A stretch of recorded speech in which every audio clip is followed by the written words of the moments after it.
পেটা জিলাৰ পাকাবেতবাৰী সমষ্টিৰ পৰা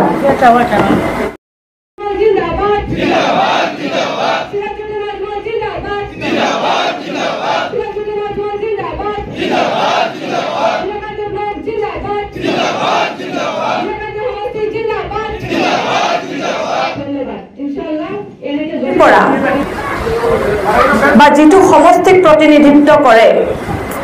আমি কিন্তু গোটেই অসমৰ এআইইউডিএফ দলৰ প্ৰত্যেক গৰাকী কৰ্মী কিন্তু আপোনালোকৰ এই সমষ্টিৰ ফালে চাই থাকো কাৰণ এইটো সমষ্টিতে আমাৰ দলৰ সভাপতি হযৰত মৌলানা বদৰুদ্দিন আজমল ডাঙৰীয়া এইটো সমষ্টিৰ পৰা দেখে আহিছে এই সমষ্টিৰ পৰাই আমাৰ যিমানখিনি আমি মিটিঙে বা সভাবিলাকত যিবিলাক বক্তব্য দিও গোটেইখিনি কাম কাজৰ কেন্দ্ৰ কিন্তু আজি আপোনালোকৰ এই সমষ্টিটোৱে গতিকে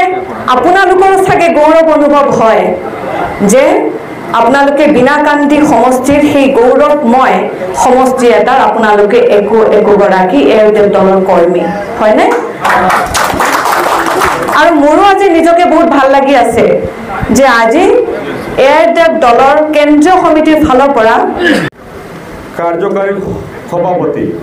ওয়াৰ্কিং প্ৰেসিডেন্ট হিসাবে নিযুক্তি দিয়া হয়েছে ইমৰান হোসেন সকলে হাত চাপৰি বজাই দিয়ক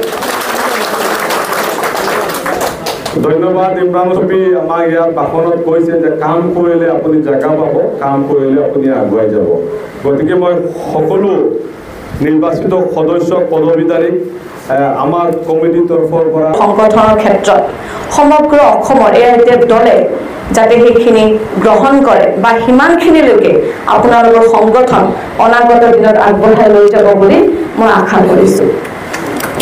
শ্ৰদ্ধাৰ এআইইউডিএফ দলৰ কৰ্মীবৃন্দ বক্তব্য পিছত ৰাখিম বক্তব্য হয়তো আমি বহুত শুনিছো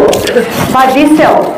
মই তাত ভিতৰত থাকত আপোনালোকৰ সভাপতি যিখিনি বক্তব্য দিছে বা কৈছে যেনেকা জছৰ মই খুব ভাল লাগিছে যে এই হে জছ গতি ইমানখিনি উপস্থিত ভক্তিপতি হিলালুদ্দিন ভাই উপস্থিত এআইইউডিএফ দলৰ কেন্দ্ৰীয় সমিতিৰ বিভিন্ন পদত থকা বিষয়ববীয়া উপস্থিত সমষ্টিক সমিতিৰ বিভিন্ন পদত থকা বিষয়ববীয়া আমাৰ মহিলা মৰ্চাৰ বিভিন্ন পদত থকা বিষয়ববীয়া বিভিন্ন আঞ্চলিক সমিতিৰ পৰা অহা বিভিন্ন পদত থকা বিষয়ববীয়া মনৰ কথা কৈছো কাৰণ আপোনালোক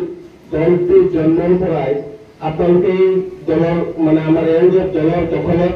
মানে এই সমষ্টিটো ৰাখিছে 2006 চনৰ পৰা 2006 চন 2011 চন উপ নিৰ্বাচনে হওক আপোনাৰ 2016 চন 2021 চন